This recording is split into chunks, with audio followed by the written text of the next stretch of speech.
Hello and welcome back to the channel, welcome back to Cornwall, welcome back to, it is summer, the sun's back. For the first time in a long time, the sun is back and the tourists are, well, they're all out. Everyone is still out. So it's still the 6 weeks of the school summer holiday and everyone is down here. And you might say, but my dude, I thought you lived in the countryside. Well, interesting you should say that, because last time towards the end of the video, I pointed to a house and I was just like, I really want to buy that. It's a lovely house. And Steve Courtwright said, I think you're ready to buy a house. I imagine Steve Courtwright probably speaks a lot like Deckard Cain from the original Diablo game. Stay a while and listen. Yeah, so I think that's how they talk in Texas. No, wait, it's Texas, so it's stay a while and listen, y'all. I gotcha. So, yes. And he said, you might need to move out into the countryside. Well, this is the English countryside. This is as much as like countryside as you can get. In 30 miles, we would end up in the sea. We are as far away from London as you can be without being in Scotland.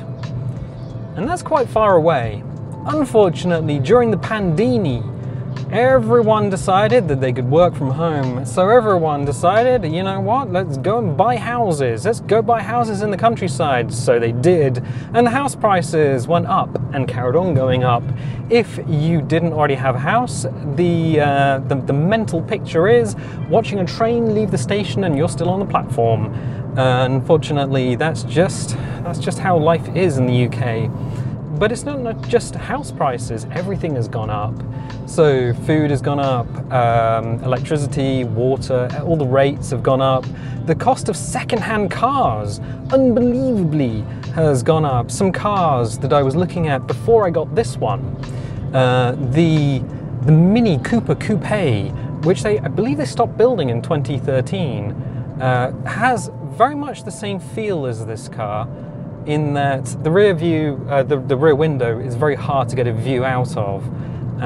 You have to, this car has a camera. I don't think the Cooper Coupe had a reversing camera. And it was only a two-seater. This one has 5 seats, if you include the middle bench seat. Yeah, the cost of that car has basically held its value since I was last looking at it. And I'm like, wow. For a car they stopped making in 2013, that's crazy. And it's like, well, how is this happening? Well, 76 million people on an island, probably smaller than one of the US's states, is how it happens. My rent just got put up, and my landlord said, well, we went to the rental agency just to see how much it should be valued at, and the rental agency just said, hey buddy, you can charge whatever you want and people will pay it. Like literally whatever you want. You want people to spend like 2-3 grand a month, people will pay that. And that is an absolute, it's just heads on a swivel, cool. That is the absolute truth. People will pay that. I did look at a place before the place that I'm in, and it was a townhouse. So I was looking for places to rent. The place I'm in, if you've seen vlogs when I'm in the living room, that's where I am. The place that I was looking at previously was about the size of that living room, and they'd put in stud walls. They put in a stud wall to make a bathroom, a stud wall for a kitchen, and the rest of the space was your bedroom, effectively. And the person showing us around, because Mum was there at the time, the person showing us around said, oh, you can't have a cooker in here because it's too small. It's a fire hazard. And I'm like, you what, mate? I think it was even more expensive than the place I'm in now as well. So what they'd done is they split a townhouse into 7 dwellings.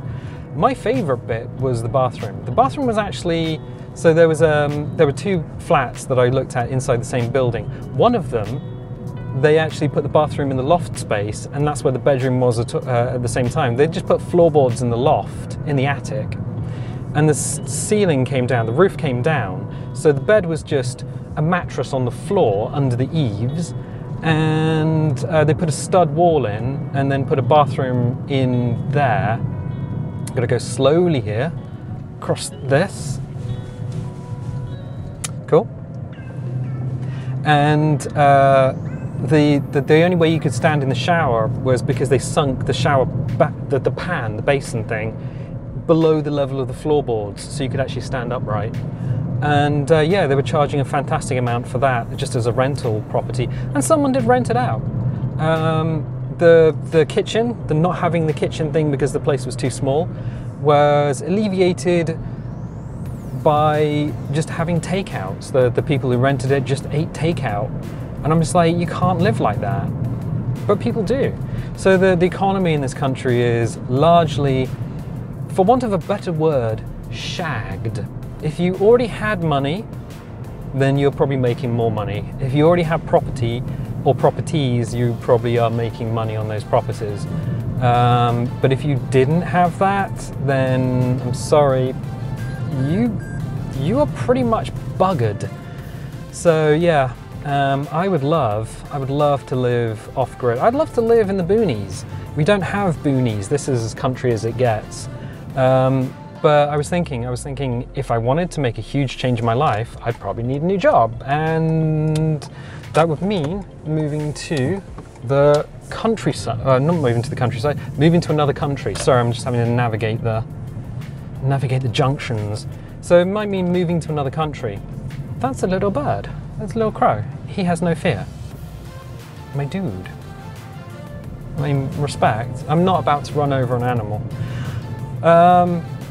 Yeah, so I was thinking about it. Like, there are plenty of jobs, and I could go and get another job tomorrow, but they all pay less. And I'm just like, I'm not getting a job where there's a murder of crows.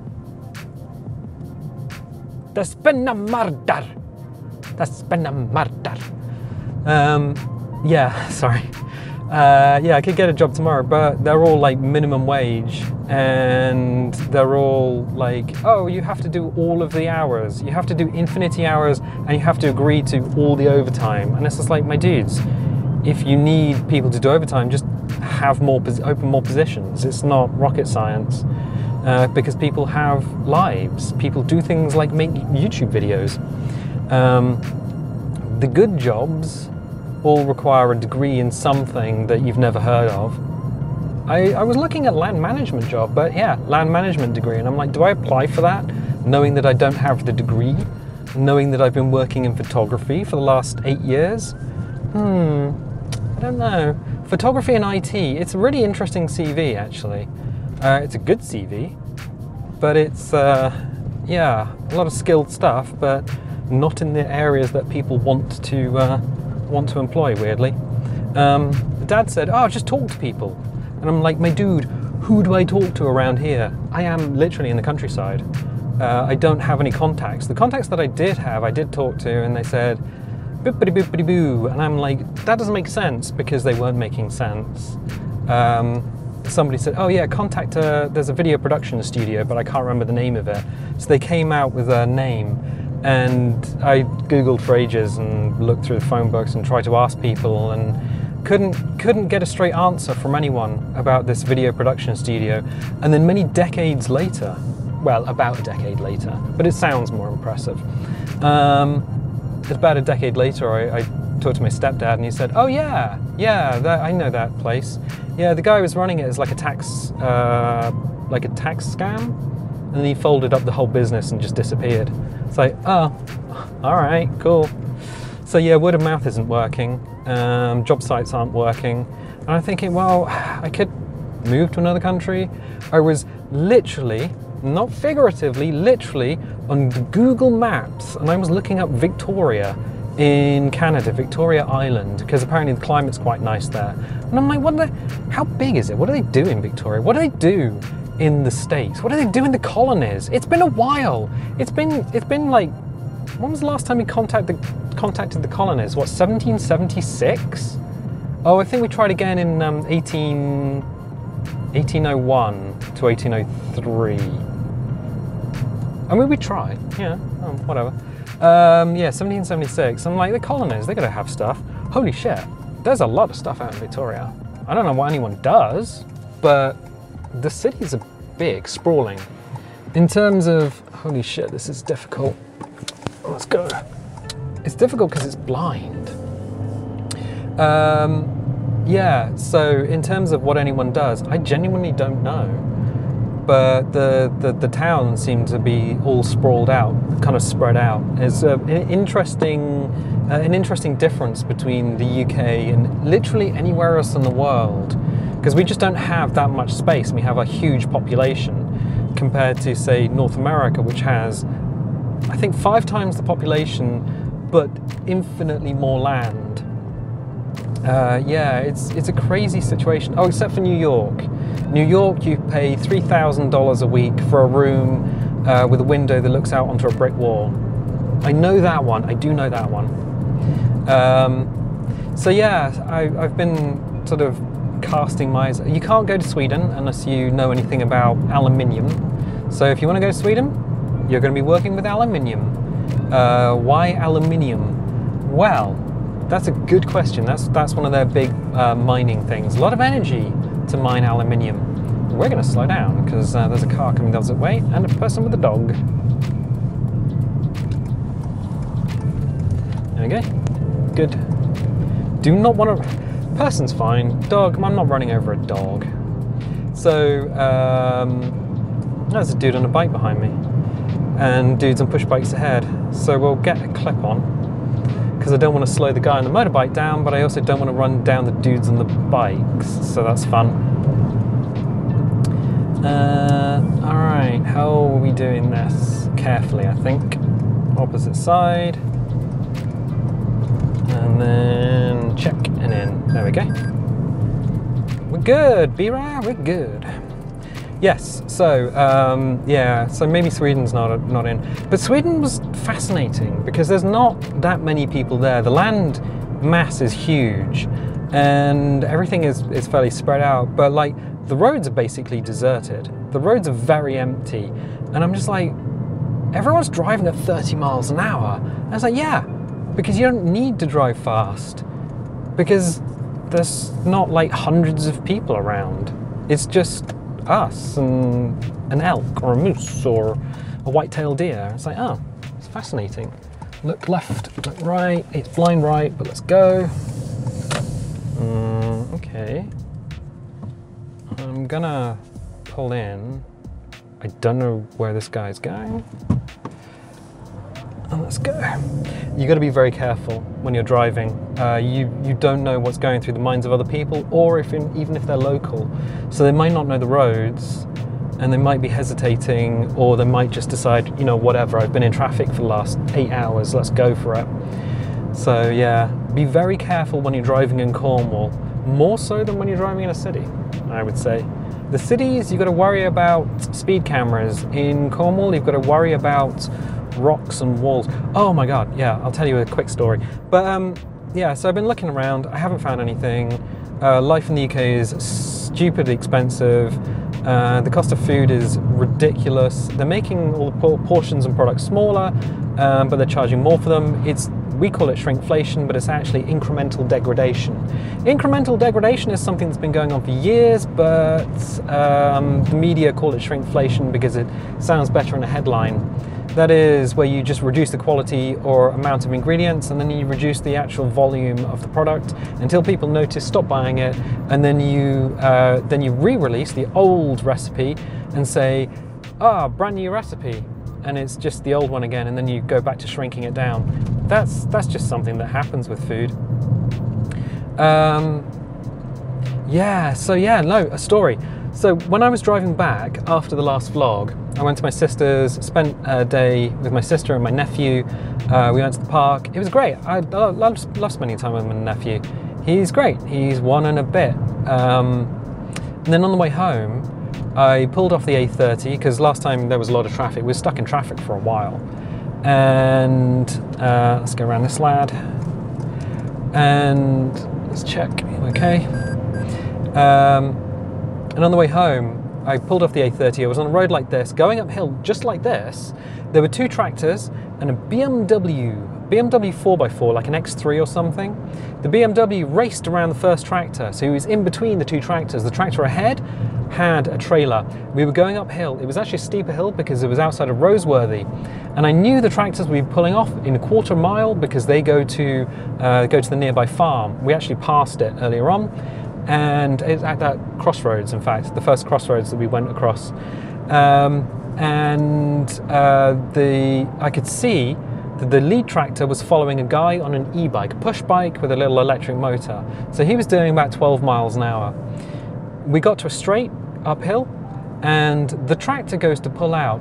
The BMW 4x4 also goes to pull out to overtake the tractor, and he's alongside the tractor as the tractor is pulling out. The tractor can't see him because he can't see him in the mirrors. The BMW gets pushed into the hedge, and instead of backing off, the BMW driver puts their foot firmly into the Axminster and squeezes past with their side in the hedgerow.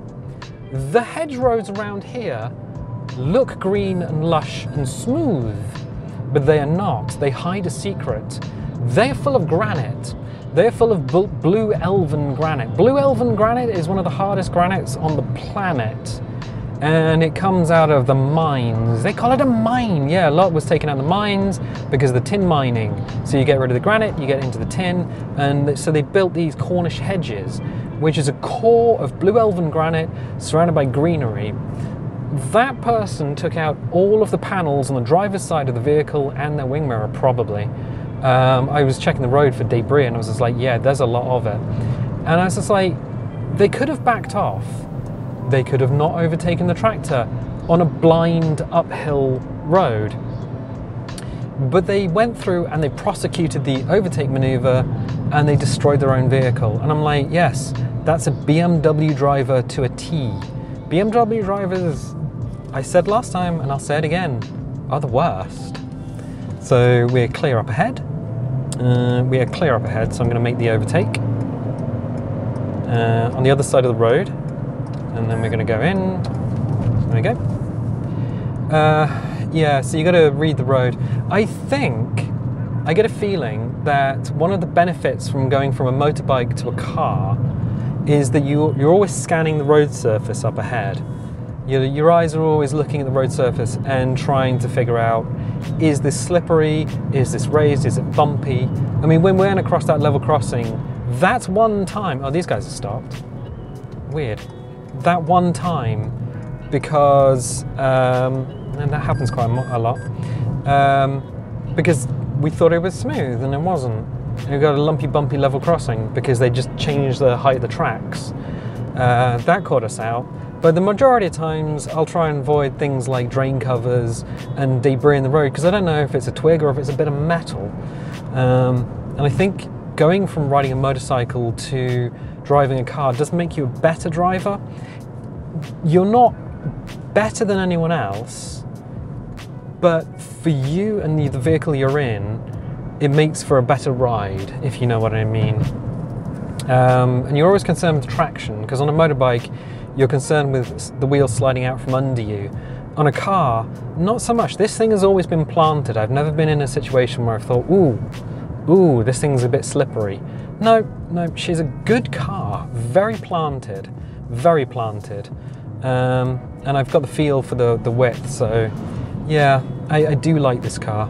Although the windows are a bit misty. We had a storm that came in yesterday. I cleaned the windows before I got in the car. I cleaned them and then I got in and I was like, what is this stuff? And then I got out and cleaned it again. It's probably salt because we're right next to the ocean. So yeah, I'm gonna have to wash the car down and give her another clean and probably a wax after all of this, because that's just one of the things you get living by the coast. So we're back in reality. I do need to forage for food though. So we're just gonna go to the supermarché. And unfortunately, everyone else is going that way. All right. The other nice thing about this car, compared to a car that I was looking at, is that she's got a lot of torque, so a lot of acceleration. So if you are needing to get away from a stoplight or something, she'll destroy her own tyres, because that's what she does. Excellent. Oh, Asda. You're going to Asda. That seems a bit of a drop from the Sainsbury's that you were going to. I know, right? But I don't want to go to Penzance because of the traffic. It is pretty much arse at the moment. Ooh, how are we getting across here? These lights will turn red before the crossing. These lights will allow us to filter across before the crossing goes red, so that's fine. Unless these people want to run across. Actually, I'm not entirely sure. So this junction allows people to filter out onto here, but then, here we go. But then you get to boot across diagonally. Yeah, there we go. It's a bit strange. This area used to be a shipyard, so they used to build ships here, and now they don't. The building up ahead, they've been building that for several years and ran out of money, I think. And they were redeveloping the whole lot. Those apartments were going up for like 1.3 million a piece, but they ran out of money building them. Down there is a quayside, and that's the sea. Over there is the sea, that's the estuary of the Hale River. And this is a car park on a Sunday. So hopefully we can find a spot to park in, although this is a thing you don't do on a motorbike, is find a car parking spot. Okay, we'll go here. I've done this before, this exact maneuver, and somebody has then tried to go behind the car. And I'm like, what are you doing? Our arse is already in the bay. Right, and we have full battery power, so the engine's off. All the beeps. Excellent, good. Well, we're in a different car park, we're in a different supermarket. We haven't been in a supermarket for a while. I'm gonna leave it here because I'm not taking you guys indoors. If you like these vlogs, definitely leave a little like, leave a subscribe. Unfortunately, yeah, it's a little bit doom and gloom, but it's just the way life is at the moment. Tell you what, how's things with you guys? Because I'm always fascinated to hear what life is like the other side of things like the pond, the Atlantic Ocean. Tell me what life is like where you live, because I'm fascinated. And I tell you what, I'll catch you next time.